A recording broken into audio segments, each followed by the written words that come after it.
I would like to welcome our speaker, Faria Walia. She is the Business Development Manager at Futurpreneur Canada. And Futurpreneur's programs offers financing, mentoring, and resources for aspiring entrepreneurs aged 18 to 39. So Faria, I will hand it off to you. Amazing. Oh, thank you guys so much for spending your evening with me. I'm so excited to be here. So my name is Faria Wali. I am a business development manager here at Futurpreneur. So we are a nonprofit national organization. For all of you across the country, we have people who can help you out in all of our cities, and those globally looking to start businesses in Canada, we'd love to hear from you as well. So I'll dive a little bit deeper about Futurpreneur and what we have to offer in a little bit. But a little bit about me. I'm a York U alum, so I'm really excited to be here representing York U as well. I won't tell you what year, but it's really nice to be here with you all. My role at Futurpreneur is to help entrepreneurs through our application process for getting financing for their business, and also navigating you all through our resources, helping you with that business planning process, and working through viability of your business. I'm also a facilitator and an instructor with Durham College. I teach courses on entrepreneurship and digital marketing. And of course, before all else, I am an entrepreneur. So I run a promotional staffing agency with some experiential marketing products. So as you can imagine, my side business right now is not giving me a lot of love given our current situation. So it's all good. It's all about the pivot and the adaptation during this time as an entrepreneur. As well, I do work on a few startups as well. So entrepreneurs never do just one thing, as many of you may be aware. But I'm here to talk to you today about the business plan. So I want to create a safe space for you all to share, interact with your peers, ask questions. So a little bit of housekeeping. If you'd like to ask a question, please feel free to use the raise hand button in Zoom. So click on your participants, find your name, you click on the little hand there. Diana and myself will be monitoring that to make sure your questions are asked. If you do feel comfortable during that time, you can unmute yourself. If you don't, simply type your question in the chat box and we could read it out to you and make sure you get your question answered. At the end of the session today as well, there'll also be a bit of time for Q&A. So any general questions you have about Futurpreneur or about the business plan and any of the material that I go through, we could chat about that at that time. And then of course, I'll be back next week to talk a little bit more about Futurpreneur and our application process and our financing things that are available to you as entrepreneurs when you get to that stage. So let's get into it. I'm just gonna share my screen so you can see the slides that I have for you.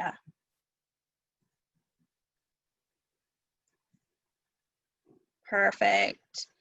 There's also a really cool feature on Zoom at the bottom there. It's called reactions. You're able to give us a thumbs up. I think you can clap hands. Please feel free to use those buttons as well. And let's get going. So today we're going to talk about the business plan. The business plan is something that, as Dawn mentioned, is a very important tool for applications with organizations such as Futurpreneur. It's something that we're going to ask for, not just to check a box on an application or to provide you with financing, but to make sure that you have a full 360 understanding of your business. So here at Futurpreneur, a little bit about us. We provide financing, resources, and hands-on support to entrepreneurs between the ages of 18 and 39. So if you are young at heart and you're still joining us today, that's fine too. You are still able to access all of our resources that we have, even if you don't go through our financing program. That it does include the business plan writer that we're going to talk all about today. So we have a really great mentoring program here at Futurpreneur as well. It's a really unique part of a program for a person who's interested in receiving a loan and getting a little bit of assistance as you're growing your business. So our mentoring program is a really great one. We have a lot of people who are excited to join us to help entrepreneurs and give back to the community. So this is also a value add to joining our program. This is a little bit more about Futurpreneur. This slide, I think, is up to date as of last year. So we have made a really big impact in our 2 decades servicing, the Canadian economy and Canadian entrepreneurs. My favorite stat on this slide is 45%. So 45% of our Futurpreneur supported businesses are majority owned by women. So all you gals out there in the audience who are looking to be a female founder, or if you're a little bit unsure about your place, do it. This is amazing. We need more female founders out there in the group for sure to support our community. So part of our Futurpreneur resources is the business plan writer that we're going to dive deep into today, as well as a cash flow template. I'll show you a little bit about that later on as well, and our entrepreneurship pathway. So we take you from ideation to the business plan creation through a lot of our resources, including webinars for particular topics with our entrepreneurs in residence, and those business plan essentials that you may need when you're looking to start a business and take it to launch. So this is what our business plan writer would look like. So Diana is going to share all of this with you all after our session today, how to get connected with us and log on and register to be part of our business plan writing. So this is what it looks like. You create your own login. It's a very safe space. We don't get to see what you're doing in there. And it has a lot of really great resources right in there. There's a lot of examples. There's a lot of tips. And sample business plans are already auto-populated in there for businesses that we've already supported. So that'll give you a really good starting point to get going with your business idea and putting it down on paper. So I wanted to ask the group a question, just to get a little bit of a discussion going. Why do you feel a business plan is important? You all took time out of your busy schedules today to be here to talk about it with me for the next couple of hours. Why are you here? Why do you feel that the business plan is important, and what do you hope to get out of it today? So if anybody wants to raise their hand, I'd love to hear from you.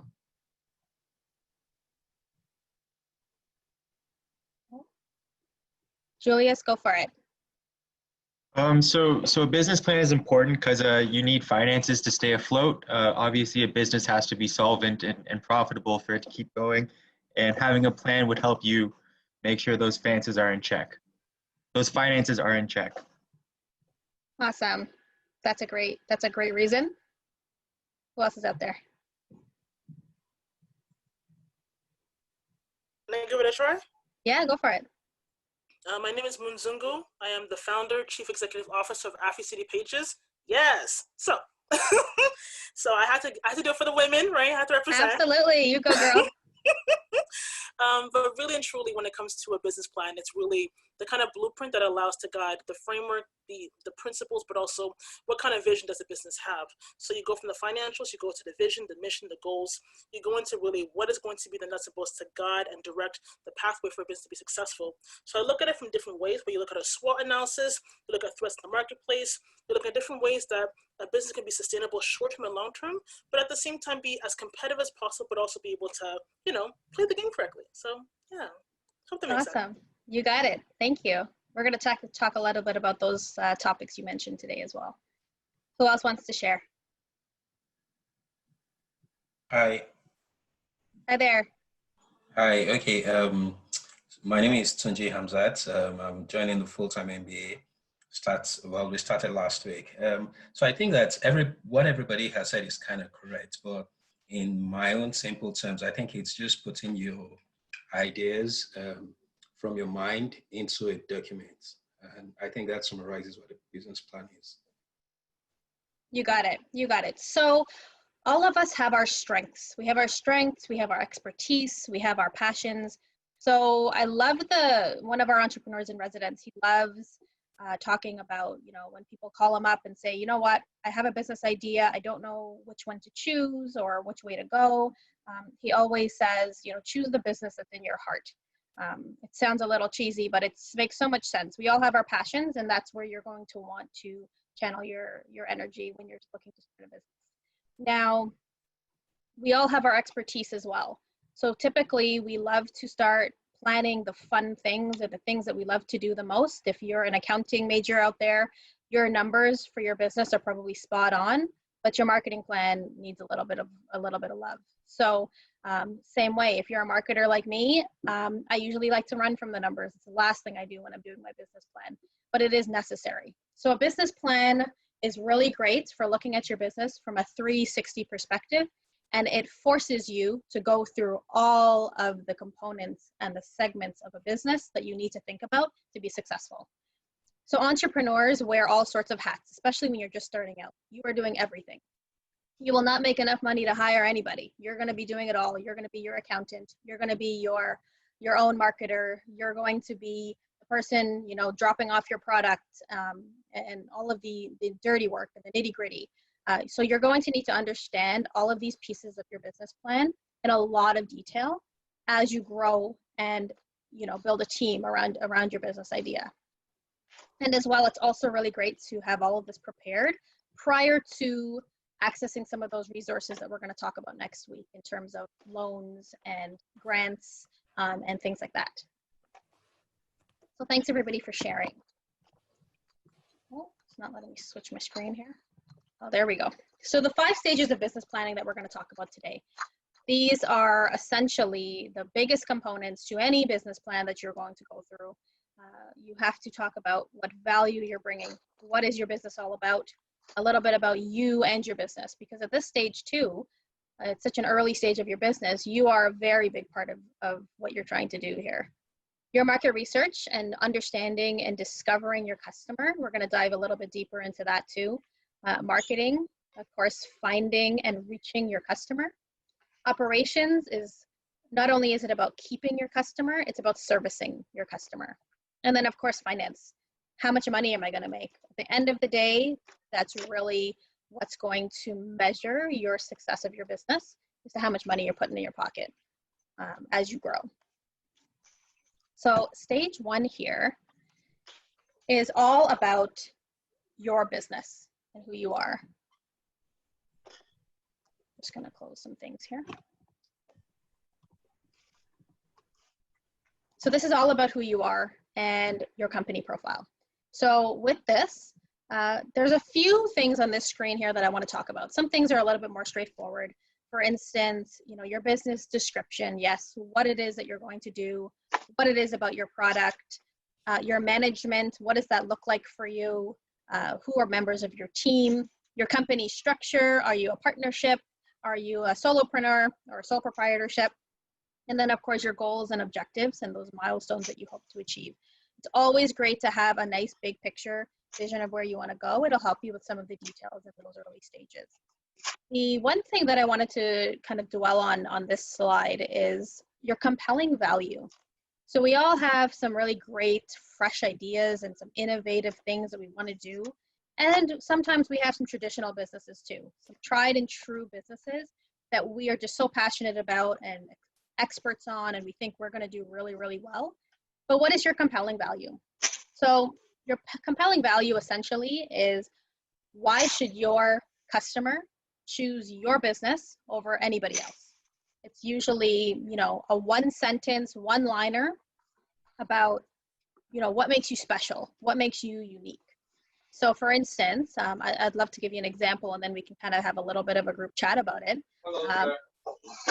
Oh, somebody just joined in, or somebody's on a phone call.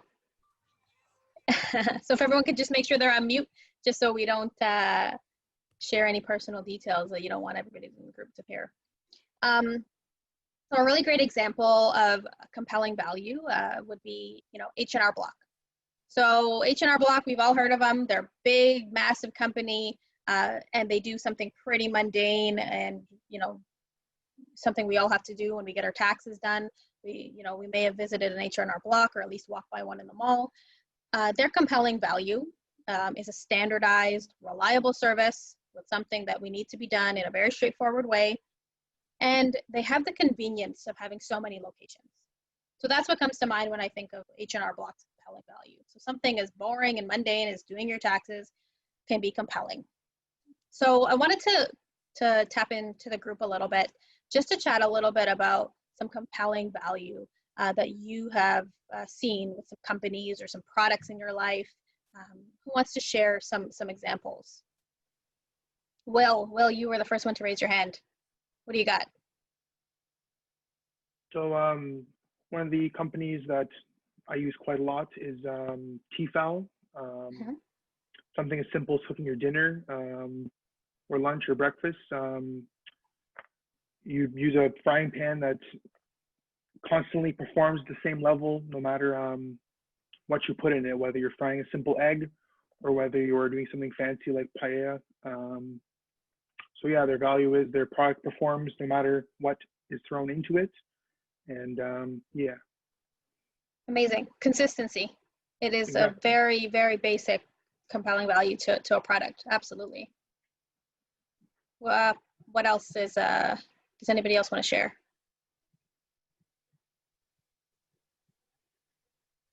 Any other hands up? Yeah. Benjamin has his hand up. Cool. Benjamin, what do you got?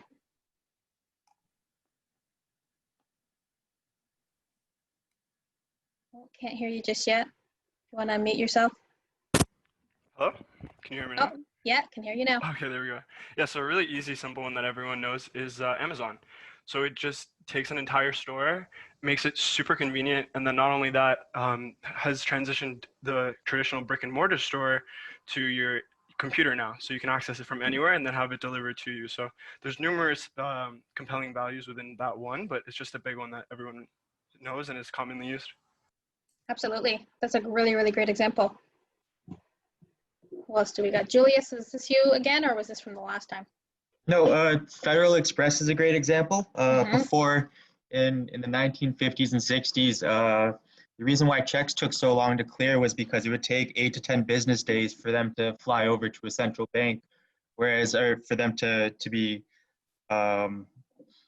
driven to a central bank. Whereas FedEx, they decided to purchase 2 jets and starting to fly mail, like paper mail, from place to place, and that changed the whole entire industry. Starting off with 2-day mail, and then how Amazon came up with Prime for 1-day shipping. Crazy. Right? Yeah, absolutely. Absolutely. Couple more. Who do we got here? We got Batros. What do you got? Hi. Yes. I would say Tesla. Tesla has is not only a car company; it's basically more like a battery. So you're gonna see like next December is gonna be December 22nd, Battery Day. So that's the whole Elon Musk wealth. Mm-hmm. I always have at least one Tesla fan in the group when I present on this course. You're absolutely right. Tesla, we could have a whole session on Tesla. Absolutely. They're definitely doing something right. Vinesh, what about you? Yeah, for me, compelling value would be like, reading a novel that you like so much that you don't want it to end, like a series of something, and you want it to come back to you again and again. And so that's how you create compelling value. People should come back to you again and again. Right. That recurring, how do you get that recurring business? Absolutely. Stephen?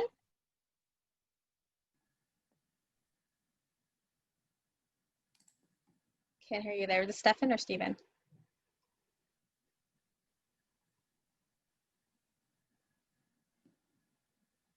Oh. Let's try Megan. Hi. So for me, a compelling value would be a right communication for a company. For example, IBM, what they do is like they use like a sticker to write up their idea without writing their names, and they put it on walls, and they take every single idea and they just put it next to each other to get like a whole idea of what the company wants to do next. So this is a good way of like communication without offending anyone else, and also like having the right values. That's a really great way for a company on the inside to determine, how they can create compelling value for their customer. Absolutely, that brainstorm for sure. Let's continue with the next phase or the next stage of our business plan. Let me change my screen here. So thank you all for sharing. So I wanted to talk a little bit about a success story. So here at Futurpreneur, we finance all sorts of businesses. Our portfolio is so vast. And on our blog that's available through our website, we have a lot of really great stories of entrepreneurs and companies who have, approached their businesses in different ways. So KITE Sparkling Botanicals is a really great example of a really interesting business. So I feel like I have to read this word because it's a little bit challenging for me to say. Their sparkling beverage has adaptogens in them. And what that means in layman's terms is the ingredients they use in their beverages are aimed at restoring balance and reducing stress. So, they've had their product tested. This is their compelling value of their product. And, they've had a really great run and success in the early stages of their business. The other really cool thing about what KITE Sparkling Botanicals has done is their COVID strategy. So they were a brick and mortar location. They were in restaurants. They were in stores. And all of a sudden, when all of that came to a halt and we were all told to go home, they didn't have any way to reach their customer. So they worked really hard and really well with their partners, and they made some really great, strong alliances with the community and started being added to people's online delivery platforms and online subscription boxes that were targeted to people in the wellness community. So they were still able to reach their target and pivot through COVID and find a really great strategy to reach their customers. So I do encourage you to check them out. Check out their website, check out our blog. You get to hear all about the co-founders, Michelle and Claudia, two really strong female founders as well. You'll get to hear all about their story. And it's always great too when you're wanting to start a business or if you're not sure if it's right for you. I love reading about entrepreneurs and their journey and how they've gotten started. And you'll really find that they're really successful entrepreneurs are just like you and me, and they've all sat at home with an idea, a little bit nervous to start, but once they've gotten going on their business, it can just really take off from there, which is what happened in the case of these gals here. So we're going to chat a little bit about them as we go through the next section of the business plan. So your market research is your stage 2. I always consider this your stage 1. If you never talk to your customer or identify who it is that you're trying to reach with your product or your service, the rest of the stuff, can't fall into place, including your company overview and all of that sort of good stuff. So this slide here is all of the things you would need to think about for your market research. It's a lot, but don't get overwhelmed. I think the place where you would need to start here is figuring out who your best customer is, or in other words, your target market. So finding out, more about your industry and your industry profile, I think that would be the easy part. A lot of us gravitate towards businesses and business ideas where we shine. So based on our strengths, based on what we've done at school, based on our area of expertise, or maybe even our personal experience.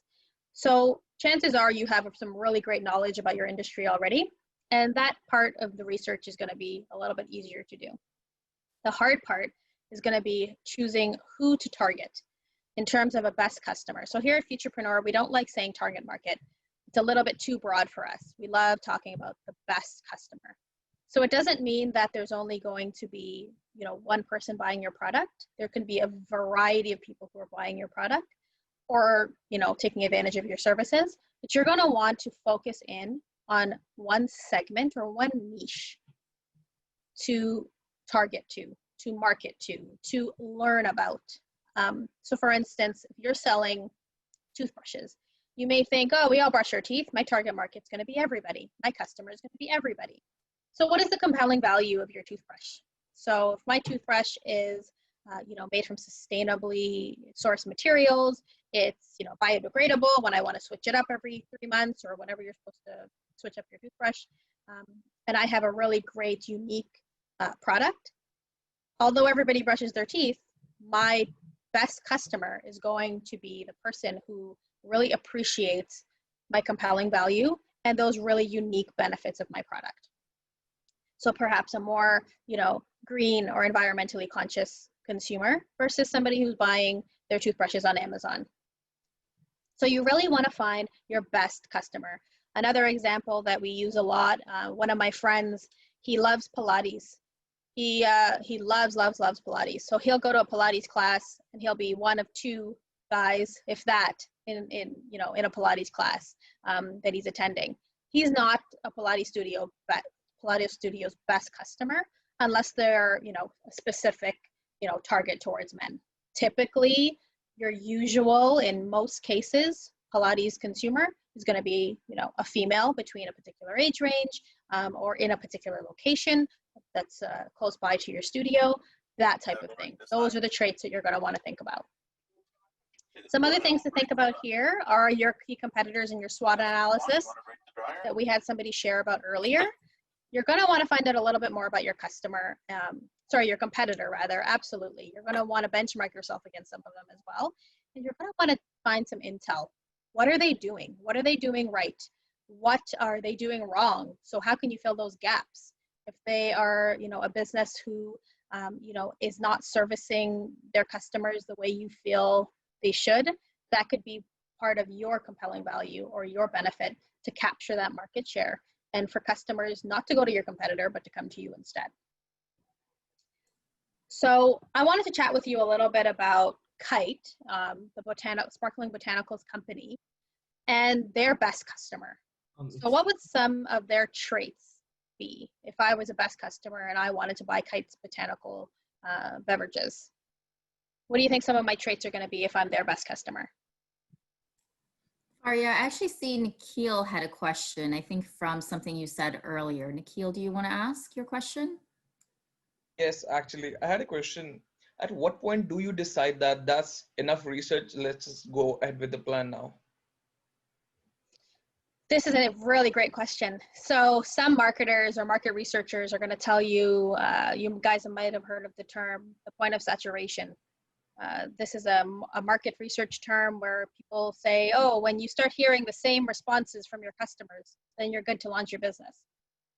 I don't necessarily believe in that as an entrepreneur who has tried to practice that myself. I think you should always be talking to your customer. Your customer's needs are always going to change. So there's no magic number where you have to survey 20 customers or market research for 1 month and then you'll be ready to launch.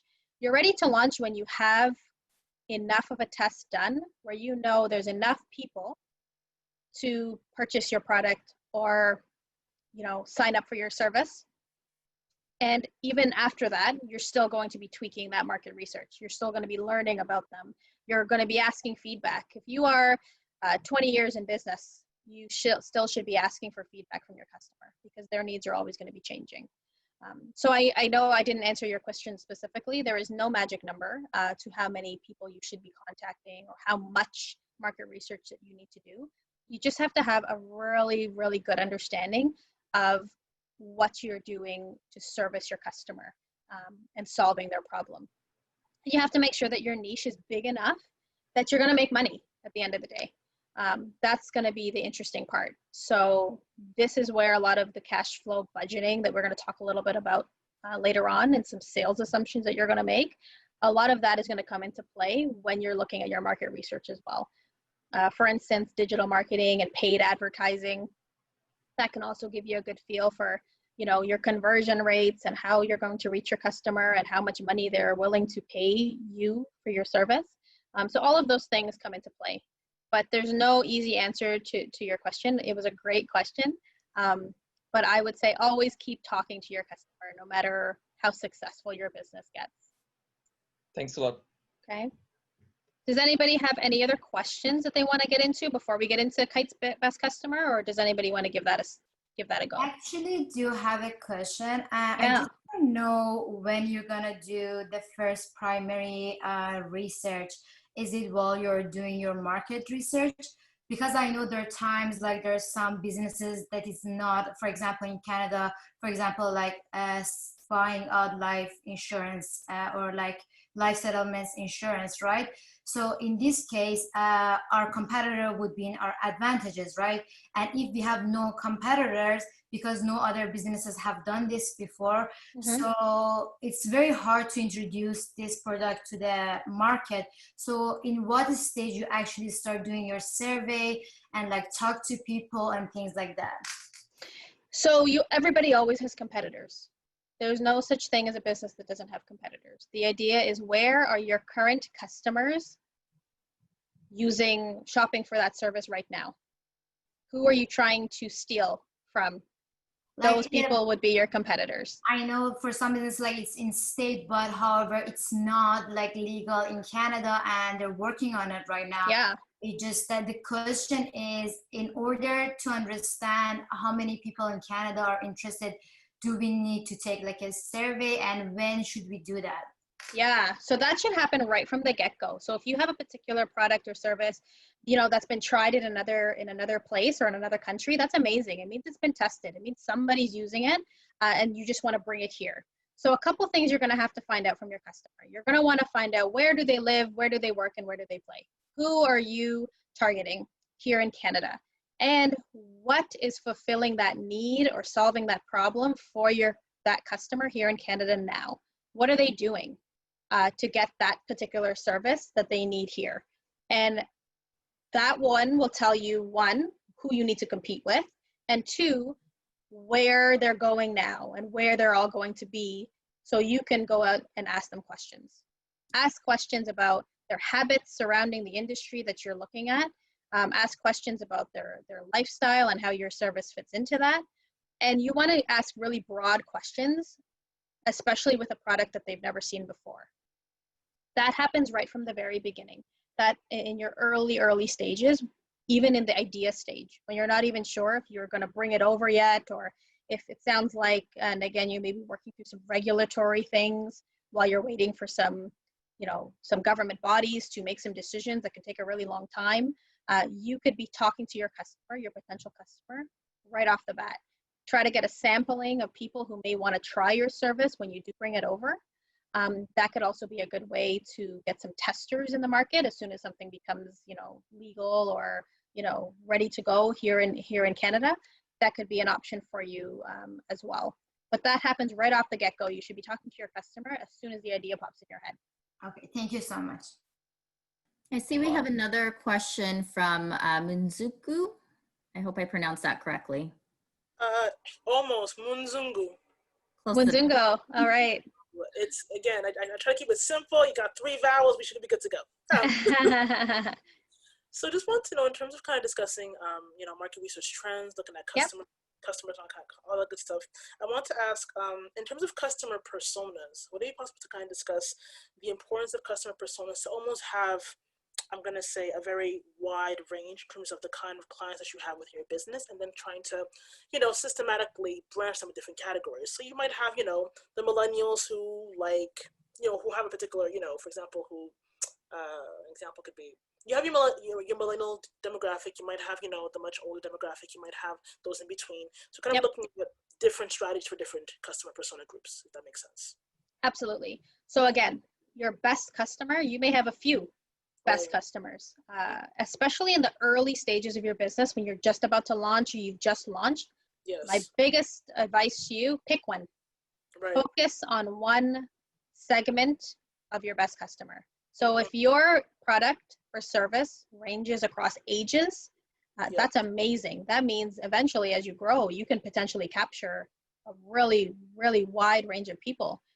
Just when you're starting out, you want to work out your kinks, you want to work through some logistics.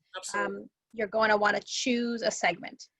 Perhaps the easiest way to do that would be to choose a segment that you're most familiar with. If you are a millennial, then maybe you know millennials really well. If you and your friends are all hanging out, on the weekend, they're going to be your best source of customer insights. They're going to be the best person to give you testimonials and feedback. Try your product, try your service. That's who you want to get to capture. People you're most familiar with, especially in those early stages. If the community you want to tap into may not be as accessible to you, just maybe a little bit tougher to get that information. So if you're looking to focus, choose a segment to start off with, and then as you learn and grow with that particular segment and how to fulfill those people's needs, and you can work through some of the kinks and the logistics behind your business with one segment of the marketplace, you'll be able to translate that pretty easily to your other types of customer segments that you want to reach as you grow. Understood. Okay, hope that was helpful. Thank you, Fadia. Appreciate it. Cool. So does anybody want to take a stab at KITE's best customer? Nobody's into botanical drinks that'll keep you balanced? we can get a couple of traits. So the customer personas we were talking about a while ago, KITE was going to have to sit down with a pen and paper and write out who is going to buy this beverage. It's probably priced a little bit higher than your average sodas or even your fancy kombuchas at the grocery store. You're going to want to find out where does your customer who would potentially buy your product, where do they purchase their drinks from now? Where do they live, work, and play? Manzungo, what did you have to add? Can I take a stab at it? Amazing, go for it. So I'm thinking of the type of demographic is like, there are certain organic stores in Toronto, maybe Big Carrot, Healthy Planet, really looking at the kinds of customers who go to those really health specific stores. They like organic products. They actually read the ingredient list, right? They look at the calories, right? So they're really the kind of client that's very specifically looking at, what am I consuming within my body? What type of product will be of long-term benefit? And then looking at even the impact within the environment. So I think those are different factors that come into play when it comes to the kinds of client base that make an informed decision before making a purchase. I think that would be a common trait, would be more of the vegan, organic, healthy, kumbaya malloy, kumbaya type of vibe, right?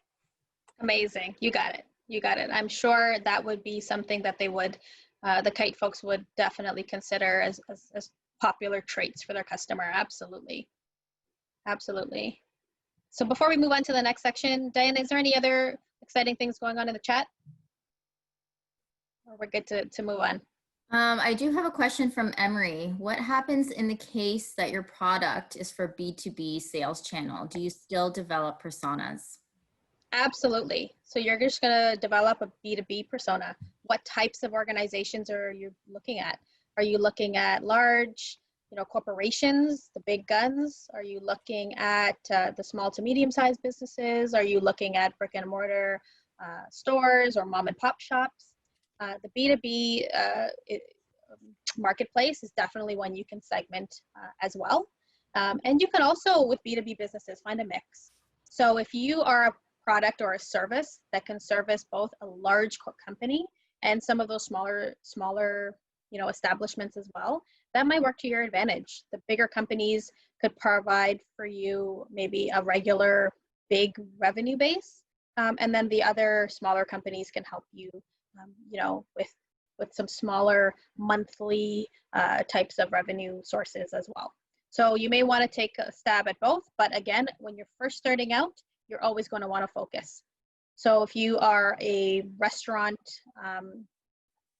restaurant software company, for instance, maybe you're going to want to tackle a few smaller mom and pop restaurants first before you go after the big chains. Just pick a segment. That's to focus on. That's the biggest takeaway from that. And we also have Emukako. I'm sorry, I mispronounced her name, but okay, it's Mwapo. Sorry about that. It's okay. Pretty name. Thank you. So I'm sorry I'm a little bit late in, so I'm just sort of based on what's been said. I'm sort of putting my input in. So I kind of was talking. I heard you say something about the drinks and the health stuff and whatever. And here's something really weird. So over the summer, because I'm a mom and a grandmother, and so because of COVID, there wasn't very much to do. So with my children and my grandson, we did a lot of driving out in the country. And one of the things that was really amazing was that you're noticing that the city's getting big, but so is the GTA. And so there's a lot of more developing properties happening. More and more people are moving outside of the city. I know that, you were talking about focusing on like a specific segment, a target ages, but I really honestly think that the fact that so many people are moving out of the city, a lot of things like the research that you were talking about, like with the all natural drinks, like what type of people would buy this, that, and other. Honestly, I know it's going to sound crazy, but we ended up at this really private kind of like, it was like a ranch. And I had no idea that this gentleman was selling all these amazing, all natural items that was in his field, that's picked all these all natural juices and honeys with no preservatives or nothing.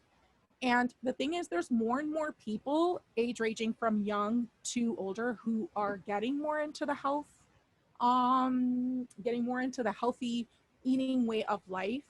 And because a lot of people focus more, I'd say more like where population, like large groups of population would be, they would never really think to maybe go outside of the city where they might also get stuff that would be just as healthy, even more healthy. Because like I said, this gentleman's store, it's like right outside his, it's a part of his property. And then he has these amazing, it's like that, you know, you ever heard that 100-kilometer diet thing where everything is very natural and it's local and it all comes within 100 kilometers. So it's something like that. Okay. And Okay. Very cool. Yeah. Yeah. So I said to this gentleman, because he's like, you know, because there's so much development going on, I begged him, I said, sir, because we go there, we feed the horses and my kids love it. And so I was begging, I'm like, sir, please, I don't care how much money anybody ever offers you. Don't ever sell this property. The amount of homes that are being developed around his property is, I said to him, you are going to make a killing because you're what people are looking for. Absolutely. You're an hour outside of the city. Absolutely. You know? So you bring up a really, really great point. So thank you so much for sharing your story. One of the things we're going to talk about in a little while are some of your marketing activities and reaching your best customer. And location is something that is so, so critical to the success of a business.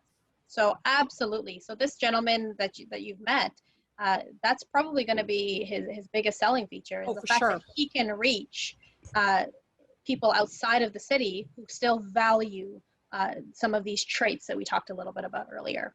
So you bring up a really, really great point. We're going to segue into that right now for our next segment, but thank you so much for sharing.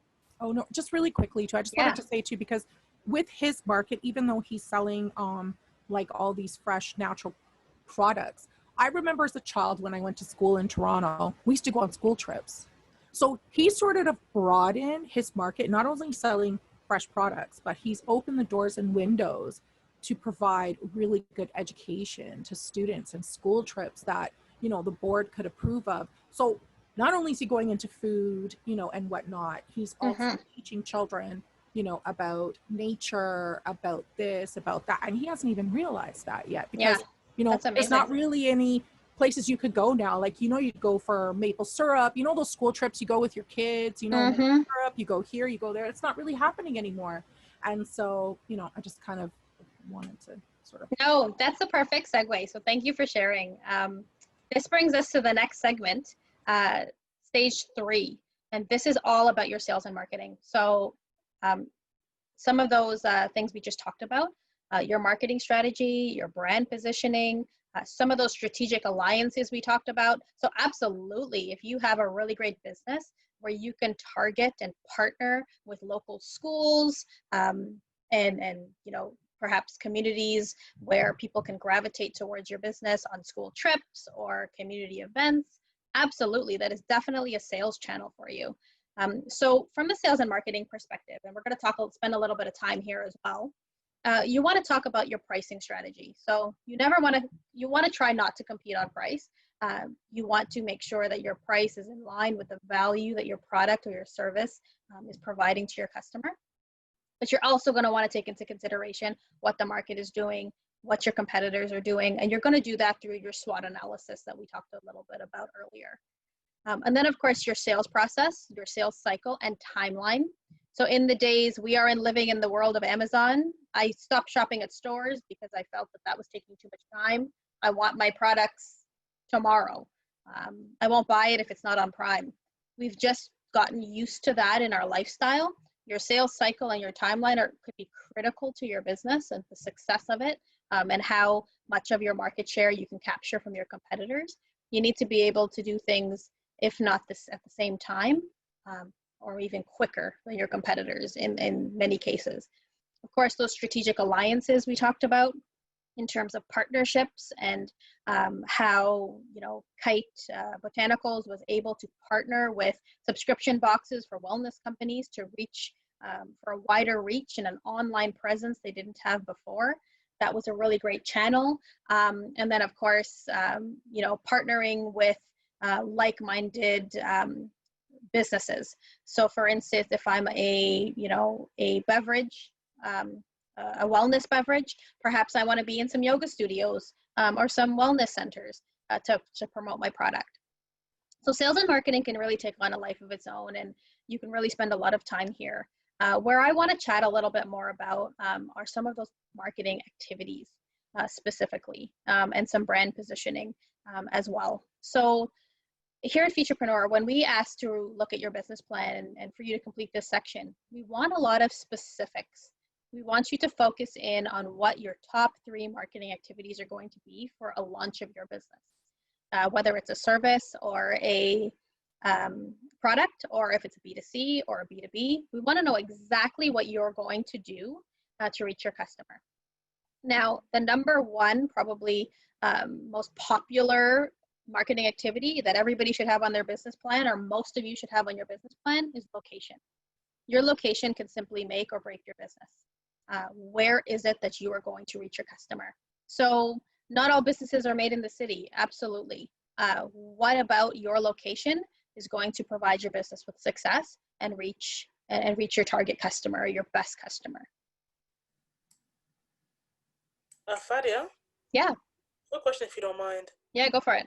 I just wanted to speak about the pricing strategy with respect to just how, if your business is starting and you're about to pivot, what is the best pricing strategy when you're starting, when you're pivoting, and in this context with the oil company when you're about to actually scale and become a franchise? So almost like a 3-phase strategy to actually determine your pricing depending on your business phase. So I would say you want to be as consistent with your pricing as possible. If you're constantly increasing your prices, for instance, that is not going to build trust, long-term trust with your customers. So you want to be really careful there.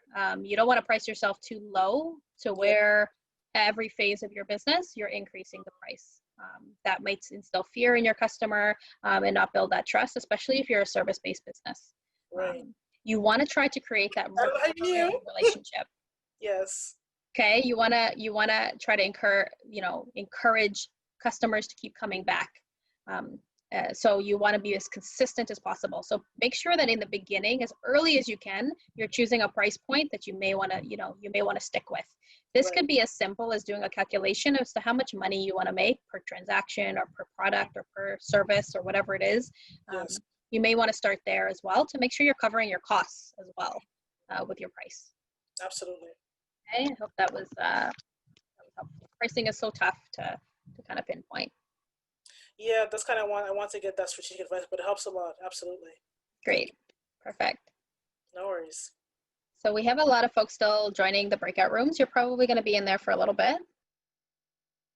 Some people are running off to class. Hello, Faria. Hi there. Hi, this is Paula McLaughlin. I apologize. I joined late. No worries, Paula. I missed the first point or your first strategy. Let's see. From your headings, your stages. I apologize. Yeah. So I got stage 2, but there was I'm sure there was a stage 1. Oh, yes. Stage 1. What did I call it officially? Company overview, company profile. Oh, okay. Yeah. So that's where you're going to want to talk about or think about, your business description, your product description. And we talked a little bit about compelling value. So your compelling value is basically a one-liner about why your target customer should choose you over the other guys. Mm-hmm. It's a little bit more about your uniqueness. Okay, uniqueness. Yeah. Okay. They often, this is for another hour that we're going to be spending time with you. And sometimes it's funny how the different folks introduce business plans, and they talk about either writing it from back to front and all sorts of different things. And sometimes I feel like I just need to brainstorm, just put it all out there, and then maybe. You're speaking like a true entrepreneur, Paula. Oh, we could be all over the place sometimes. Absolutely. Yeah, because for, I don't know, this, the business plan seems to be very challenging because it's both, I think, are artistic in the sense that, yes, there's the marketing aspect, and then of course mathematical, because then you have to get enough data in there that if you're going to approach a bank, I think, or present to someone, you feel like you have to have numbers in there.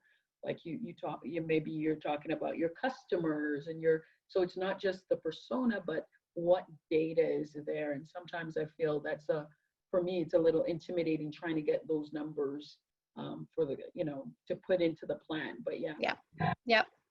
I hear you. We can actually talk a little bit about that when the group gets back together in a few minutes.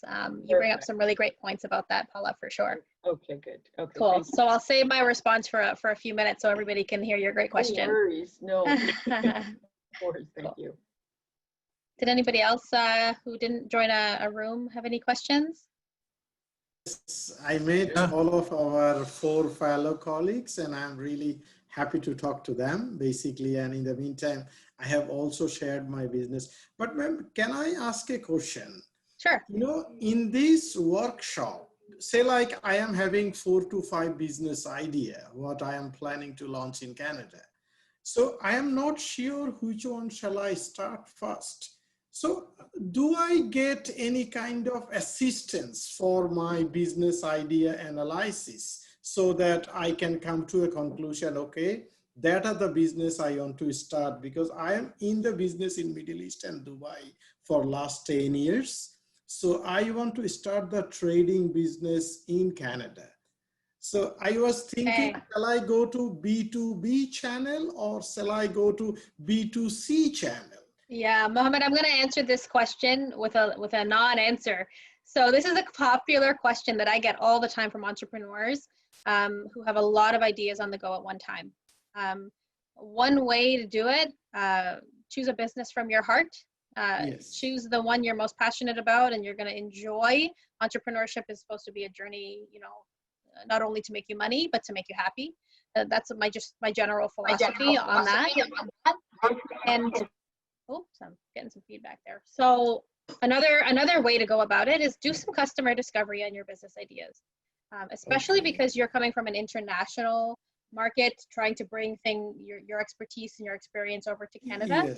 Get a feel for the Canadian culture, talk to some Canadian customers, and that could really tailor which business you want to choose.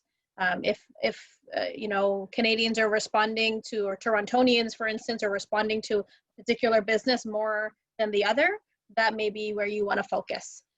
So it's really a tough decision to make, but if you are truly stumped and you love all of your ideas, you start with the customer discovery. Start talking to your potential customers, and they're going to guide you into and tell you what they want to see from you. Yes, so like I'm planning to go for the trading business, but the business channel, I need to make the decision, shall I go to B2C or shall I go to business, B2B? Yeah. So that again is part of your market research. You have to research your channels. Who are some of the players and the partners in the B2C segment, and who are some of the channels and the players in the B2B segment, and compare. Maybe it could be simply where you get some more traction the quickest. That can be a way to determine how you can take that off the ground. So we can chat a little bit more about that at the end if you okay wanna. Thank you very much. Yeah, no problem. Let's just get through the stages. I want to make sure everybody gets from stage 1 to 5 before we wrap up, and then at the end we'll have some time for some more general Q&A that I'd be happy to answer with you all. So thumbs up if you guys enjoyed the breakout room, just so we know to do this again or not. I know some of you were a little nervous. It might have been your first time in a breakout room. It's kind of weird my first time too, because I didn't know where I was going when I clicked the button. Okay, a little more guidance. You guys needed some more coaching on that for sure. Absolutely. Okay, amazing. So who wants to share? If anybody can use the raise hand button. Did anybody want to share what some of your marketing activities would be for Go Oil, a mobile oil change service that is just launching, not in the franchise stage, they're just starting out. How are you going to reach your customer? I think through like social media marketing, because like these like the billboards that they have like nowadays, they're not becoming obsolete, but slowly starting to die down. And for any business, not just the oil, like social media is just a great platform. Like Facebook and Instagram have over like 3 billion reach. That's like almost half like the world population. So amazing. That's probably going to be the most popular one. So nobody's allowed to say social media in your answers. That's probably going to be the most popular one for so many businesses and services. Not only before COVID, but especially after. We're all sitting at home. We're not getting a chance to drive by those billboards as much anymore. So absolutely. My advice to you with social media marketing, pick a platform.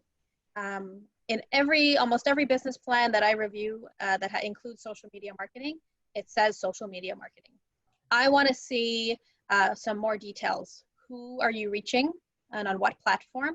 And what do you expect your conversion rates to look like? There's so much information and data and research already done for you.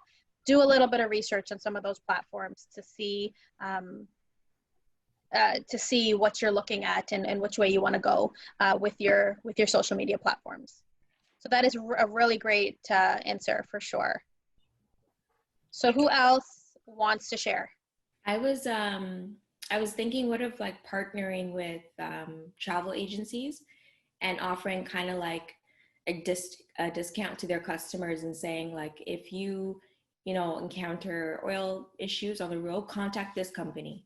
And through us, you'll receive a discount on their services. So something like that. Amazing. Amazing. So again, partnerships. So they will be talking about, Go Oil in their strategy session. We'll be talking about B2C. Oh, how do we go to people's homes? How do we go to people's workplaces?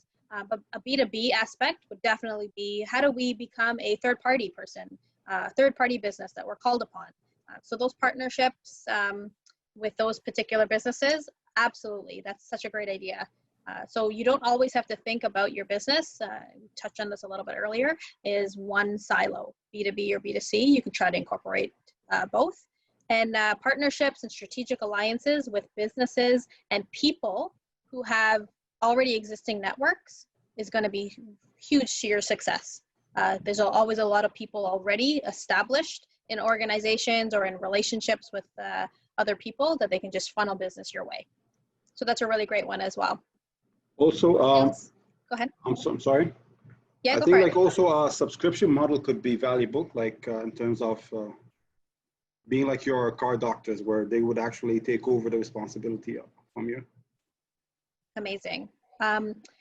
Absolutely. When you have a product that is recurring, like oil changes, forgive me, I don't know how often we're supposed to get our oil changes done, but I imagine it's more than once a year. Every 5 kilometers, every 5,000 kilometers. Every 5,000 kilometers, there you go. So back when we were all doing our big commutes to the office, I bet that happens pretty frequently. It could happen at least once or twice for your year. Absolutely. So a subscription model, if this is something, or a membership model, if you can have customers paying you upfront for your service, you're smiling. Cash flow is always going to be an entrepreneur's biggest challenge. And the more you can sort that out with recurring revenue, as well as any sort of membership fees or monthly or yearly income, you're going to be smiling. So that's a really, really great one. Karina, did you have one? Yeah. One? Go ahead. Yes, thank you. I'm not sure how else to raise my hand. I can't. It's okay. You're in my little box here. Okay, you're on page 1 for me. That's cool. That's cool. If I were in a marketing meeting with Go Oil, I would maybe suggest definitely some B2B contacts and to frame it around the COVID factor. Like, let's say there's a lot of corporations that have large fleets of vehicles. Bell, Rogers, the city of Toronto, the city of Brampton, municipalities, they have large fleets of vehicles. They don't want to put their people in the regular system where they're going out to get the oil changes, or Also, they're also getting rid of a lot of the in-house mechanics and maintenance people because they're actually retiring. And once they retire, they don't replace them. So in that light, you could actually say that it's a contactless oil change, and that the vehicles would be sanitized and so on. And that could be something, again, that's reoccurring, but it would be with a larger fleet of vehicles, maybe on different sites at different locations. But you know that every 3 months you do that Bell parking lot, and you could offer that service at an off hour when all the vehicles are on site. Amazing. You Yeah. got it. You got it. That would be part of their compelling value, especially during COVID. So part of our business plan at Futurpreneur, in our application process, we are now asking all of our entrepreneurs to include a COVID risk and strategy into your business plan. It's our sad reality of what's going on in the world. But if the more you can think about how to mitigate some of these challenges that a lot of businesses have seen with COVID over the last few months, the better. If you want to start thinking that way as part of your business planning, that can only benefit you, especially if our current situation is going to be sticking around for a long time. So that's definitely a really great point you made, Karina. We want to take one more. Another thing, maybe like promotional offers, maybe for like say oil change, and then it like not like okay, yeah, oil change. It could be a little bit more pricier, but another like it could be maybe like a maintenance, like they could clean the car. It could be a little bit more, but better than doing each of those like individually. Just for example, I don't know. Yeah, so packages, bundling, those are definitely marketing strategies that people could take advantage of. So that's definitely a really great one. So for sake of time, I wanted to kind of move on to the next two stages. I'm going to share my screen again. Where am I here?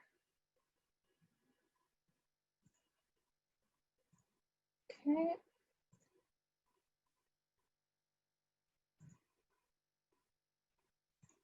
Perfect. So we're going to move on to stage 4, operations. This one here, I'm not going to spend too much time on because I believe in the workshop series that David and Diana are presenting to you. You're going to deal with a lot of these issues separately, which is going to be really great. So you have your legal issues that would include your business structure as well. The only thing we like to talk about on this topic, part of our business planning, is let us know a little bit about who you are and what your company structure is in terms of, are you a solopreneur? Are you a partnership? Choose your partner wisely, everybody. It's like a marriage or it's like a life partner. You want to make sure that you are really compatible with the person you are going into business with. Even in the early stages, things can get a little rocky with decision making. So make sure those really honest conversations are had. So that'll be my non-legal advice to anybody looking to get into a partnership. Insurance. Insurance is a really big one. One of our application criteria is that you have liability insurance. You're always going to want to protect yourself. Even if you're incorporated, if you guys have a legal workshop coming up, please ask all about incorporation and risk for your business. A lot of people think you're protected in a corporation when that may not always be the case. So that's definitely a deeper dive you may want to take if your business is looking at incorporating. And then, of course, your operations. The bread and butter of your operations is going to be your process and your production and your order fulfillment. What is your sales channel or your operations channel look like from the time you present yourself to your customer to the time you fulfill their order or their service or provide them with their product? This is going to be a really interesting place for a lot of you depending on your business, and you're going to want to spend the most time here. After you do all the fun stuff like your branding and your brand positioning and your marketing strategy, you're going to want to spend the most of the time here. This is where you're going to fulfill your business and keep good on your promise. So all of the things that you're telling your customer you're going to do for them, this is where you're going to deliver. And so you want to make sure that these parts here are seamless. In the case of Go Oil, they were able to franchise their business because they got an A++ on their process and production and their order fulfillment here.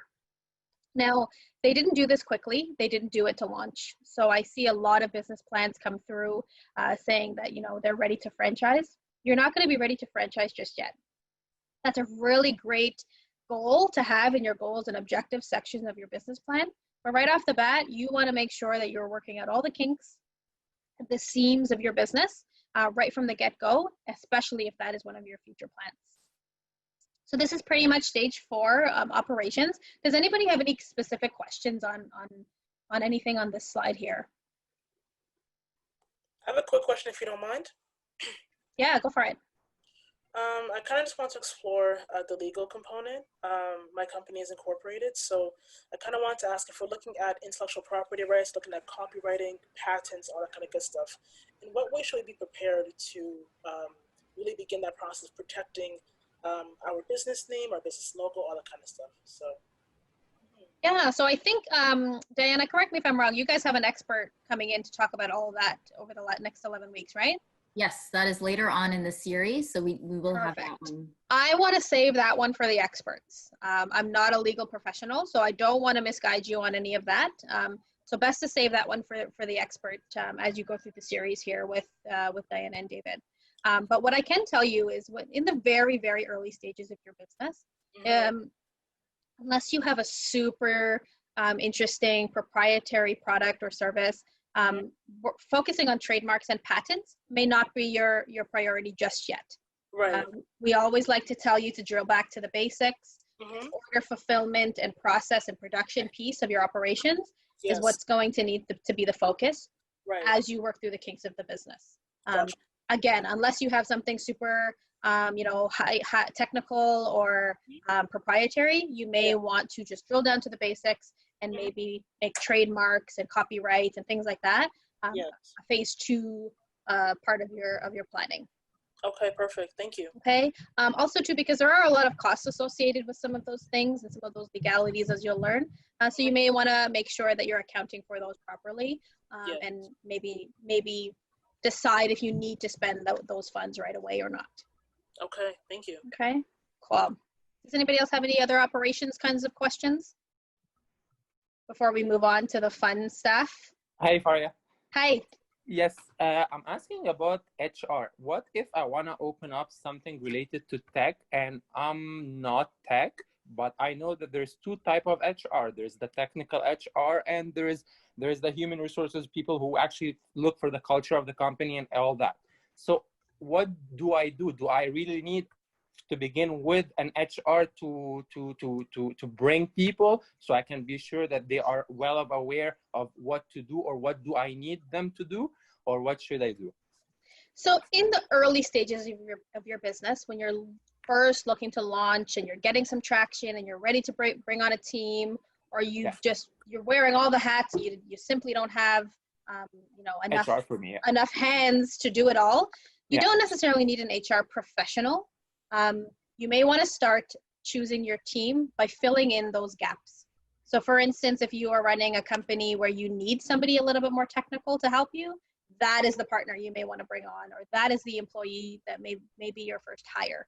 I wouldn't say in the early stages of your business you need an HR department or a culture or talent. But how do I know that this guy, like digital marketing, maybe it's a bit easier than when it goes to more tech. Like what about like if he has to open up a website, like, or it's a software thing?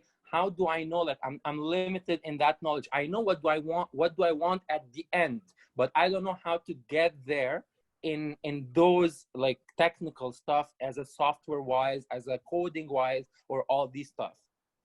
I would suggest tap into your network. Your network that you're filling of like-minded entrepreneurs and like-minded people who you're going to build relationships with and trust. So tap into your network. Okay, and so I ask get for a help. partner who knows about this, so I can know that he's a good partner from my end, and at the same time he can cover the technical part of in the early stage. Absolutely, you want to find somebody you can trust.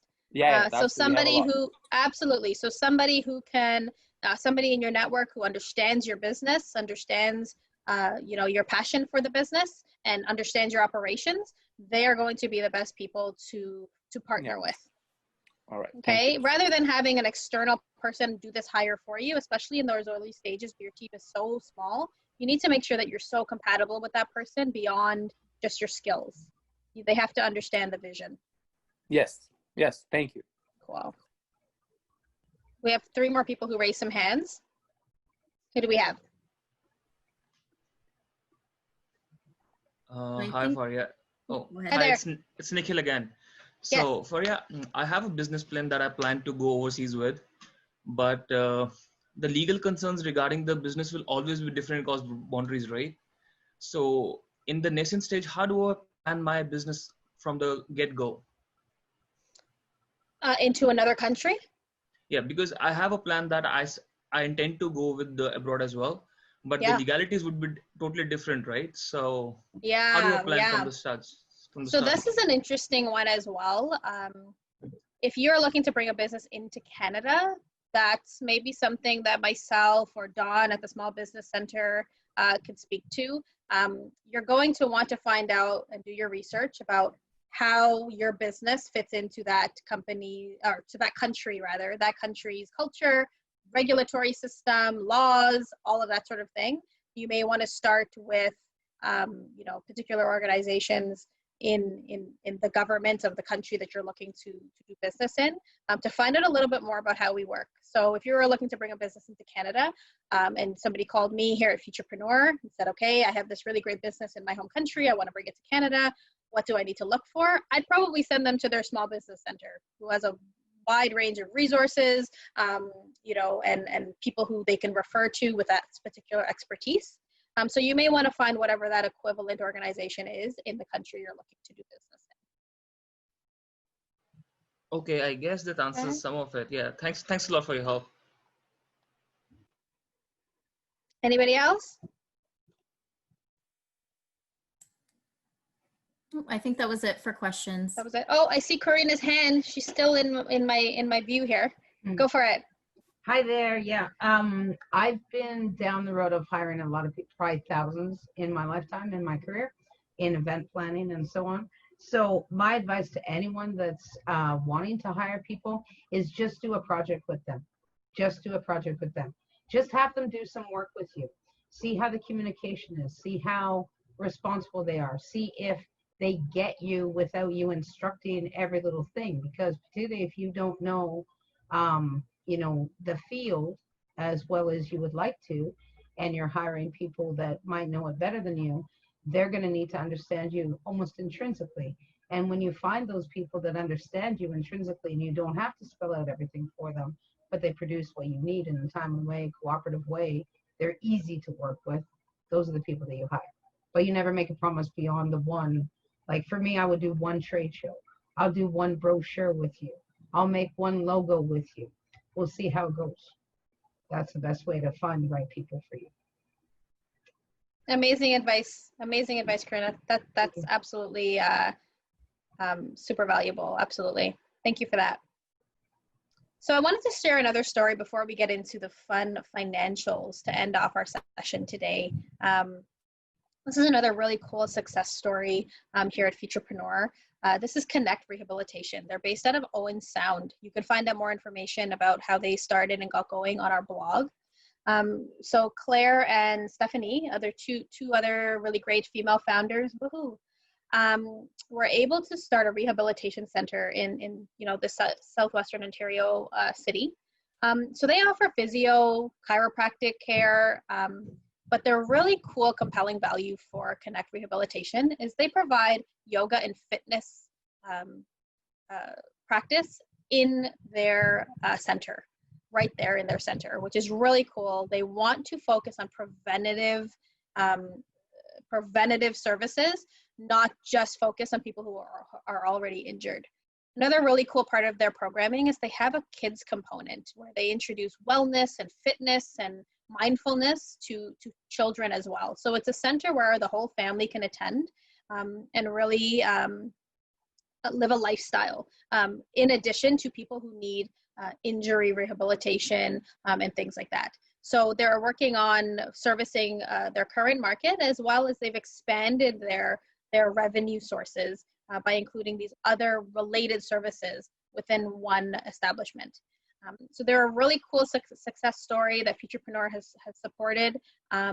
Again, two really strong female founders. And I think if you want to learn more about them and how they started, you could visit more information on our blog. So this is stage 5, the financials.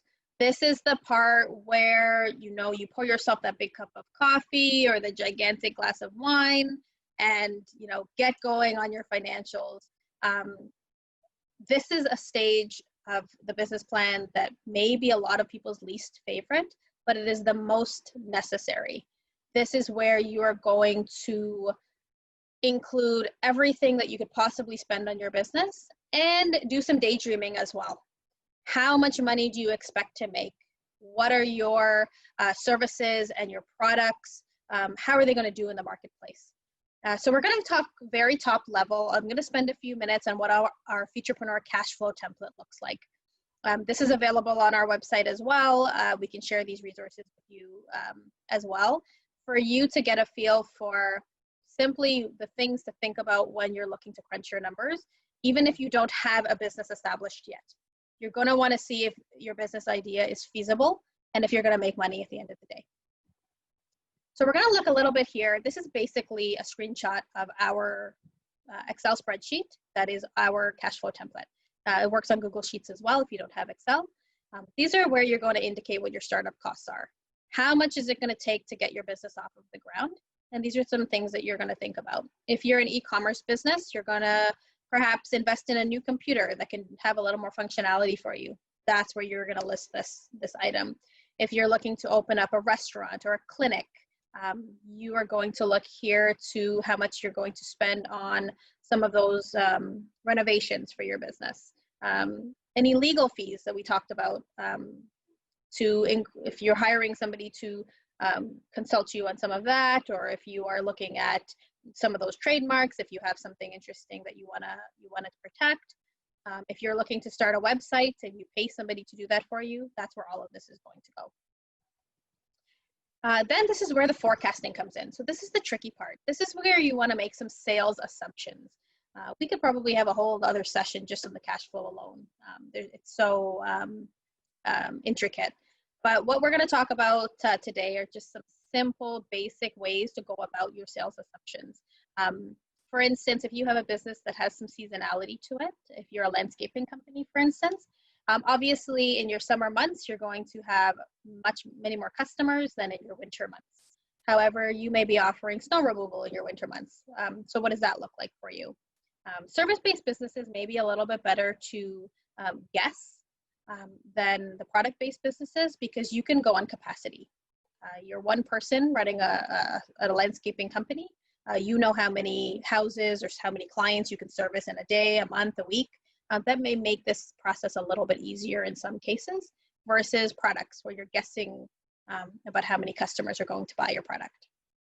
So the sales assumptions here, we ask as part of an application, but also as a good exercise for you to get a good financial snapshot of your business, should be conservative and realistic. You're not going to make $1 million in your first year of business. You're not going to get 100 new customers in your first month of operation. It's going to be really challenging to do that. So we ask that if the more conservative you are here, the better off you're going to be in terms of that steady, realistic, reasonable growth. Okay. Another one that's really interesting or important to note on this slide is your funding sources. This should include friends and family as well. You want to learn and document and measure how much of an investment you're putting into your business. So how much are you putting in from any savings you have or money that your grandma may have given you, or if your parents are helping you, get your business off the ground. All of that needs to go in here so you can quantify that and measure that to see if your business is feasible at the end of the day. Sorry, I'm not sure how to raise my hand. Oh, no problem. Go for it. So if I heard you right, one of the things that you're covering on this sheet is what your expected cash flow in would be. So if it's a product, how much you would be selling to a customer? Yes.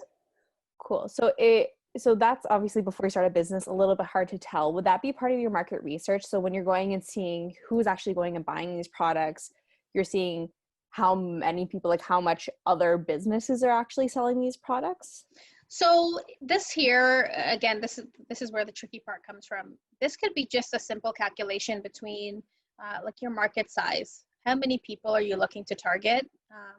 If you picked a particular city, for instance, to start in, what's the population of that city? What does your market size look like in that city? That's all part of your market research.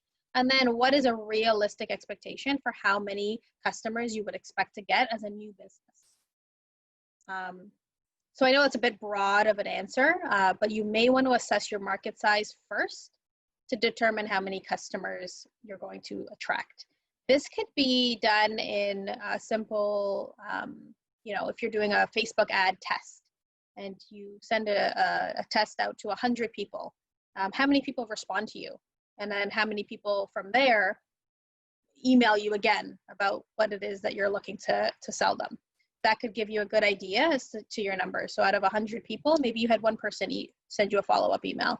That could give you a good idea, a general sense of what your sales would look like if you tripled that, for instance. Does that make sense? Totally, and that was actually a really helpful answer for a super vague question. Perfect. I'm always a little, I can go on and on about sales assumptions and still not make sense. So I'm glad that was helpful. It's such a tricky part. It's really a guessing game, and it's hard to measure and it's hard to calculate. But the more information and the more you can learn about your customer, the more this could be a little bit easier for you. It's all about gaining insights about your customer base and getting to know them and to see how many people are actually going to come through your doors in your first month.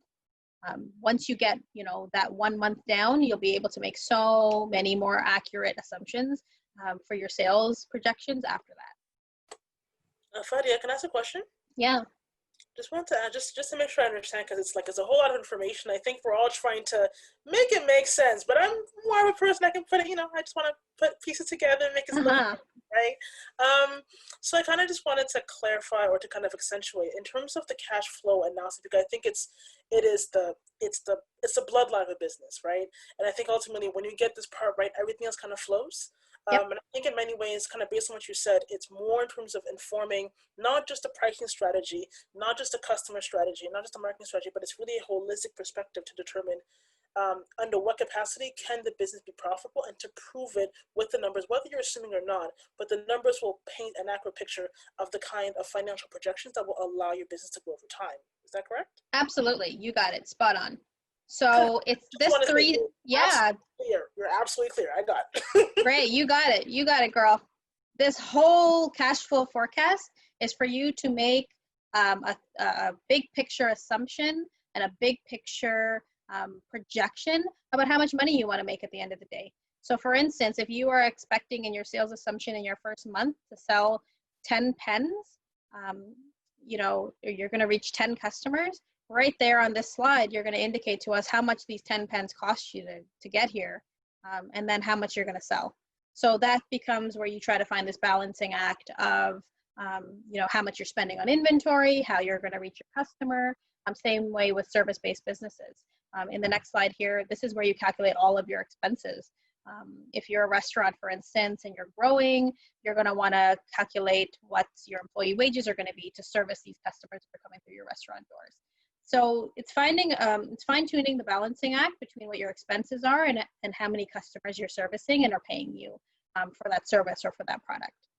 For sake of time, I'm just going to talk about one point on this slide here, because as you can see, these are the usual expenses that every business may need to consider.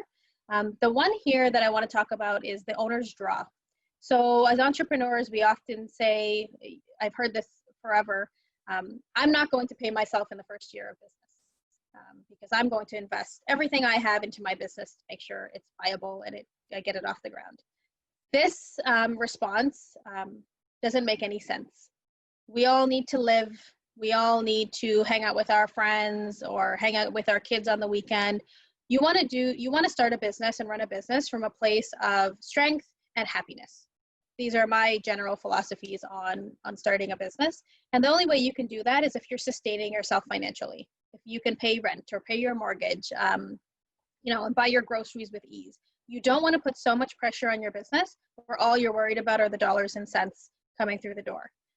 So in this case, I would suggest that everybody doing a cash flow forecast of your business that you're going to start, pay yourself some money.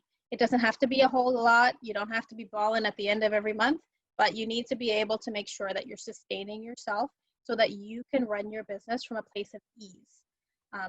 So this would be my biggest piece of advice to all entrepreneurs when they're crunching their numbers. Always take care of yourself. As they say, you can't pour from an empty cup. So to give yourself the best chance to run your business successfully, you want to come from a place of strength and calm.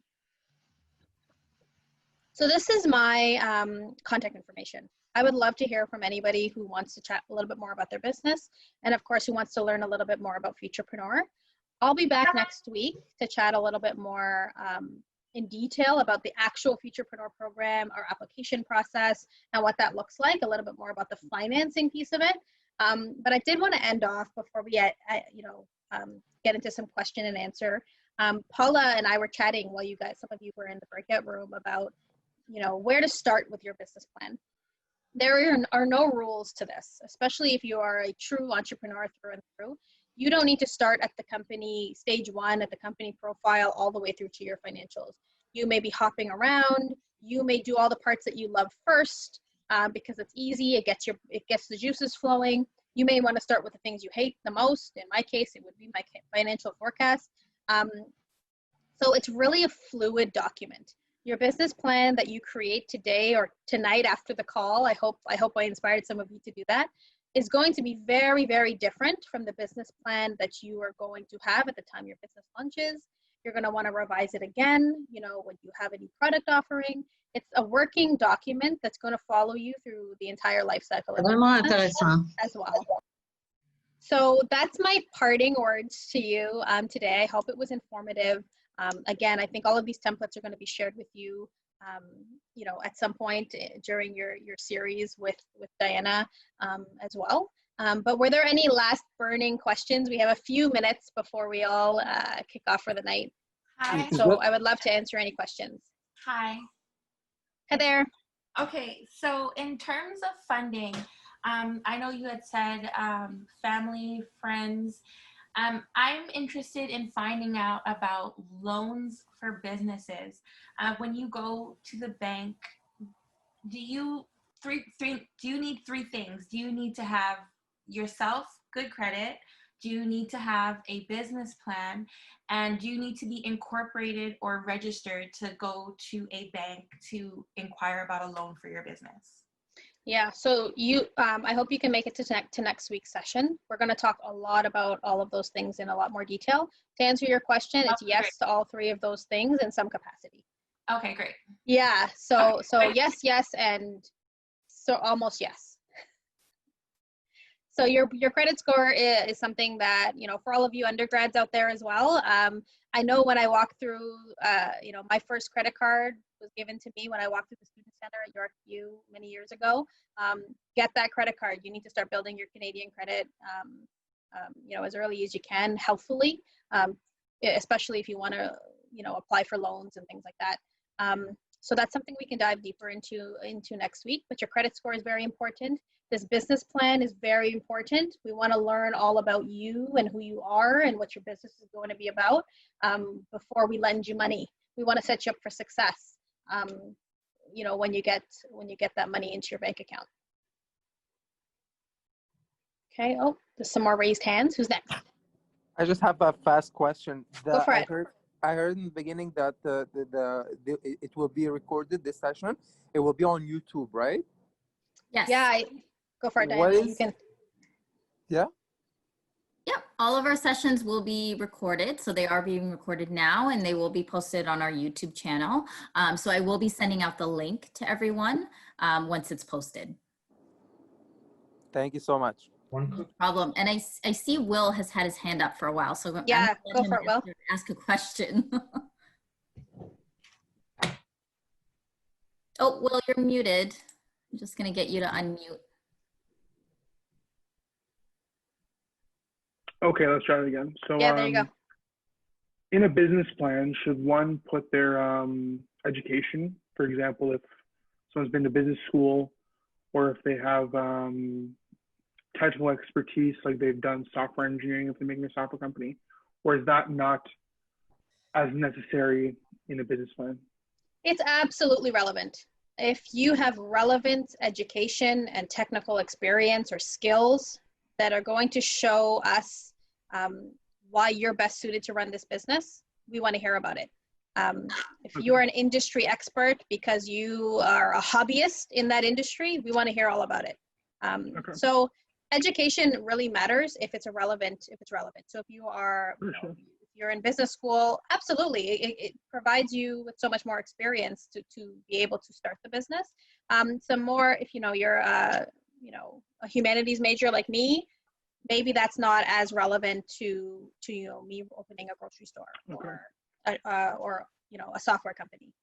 But if you have relevant education and skills and experience in the space, we want to hear all about you in the business plan. Don't be modest. Okay, thank you for answering my question. And Denise, what's your question? Hi, so I noticed that at the beginning, and I'm not saying this is for me, this is for a friend, that anyone over 39, I think you said, that your services weren't exactly geared towards. So I want to know for that friend, so what if you want to take advantage of your services? So all of our resources at Futurpreneur, our business plan writer, our cash flow tools, all of our webinars and coaching like this that we provide to our entrepreneurs, that's available to everybody. So I would absolutely encourage it. If you are looking for a loan as part of our financing program with us, that is where we finance entrepreneurs that are between the ages of 18 and 39. The majority owners of the company need to fall within that age range. So, so those two parts I understood. The part that you were saying you would actually help guide them through the process, is that also for anyone or just for people in that age group? Like you said, you'd actually take them through the entire process if that's what they needed. Yeah. So that's the part of the business. The part of the business planning that we do is for people to get people ready for an application with us. Oh, I got it. Yes. But your small business enterprise center. Depending on where you're located, there is a small business center in all of the major cities in the GTA. Dawn is out of the Markham Small Business Center. They have a lot of advisors that can help you, with any specifics on, the nitty gritty of your business and reviewing your business plan and coaching you through that as well.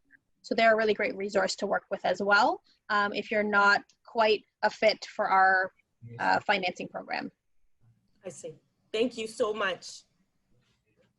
Aria, sorry, when you say small business centers, are you also, is that similar or different to the City of Toronto, as an example, offers business assistance?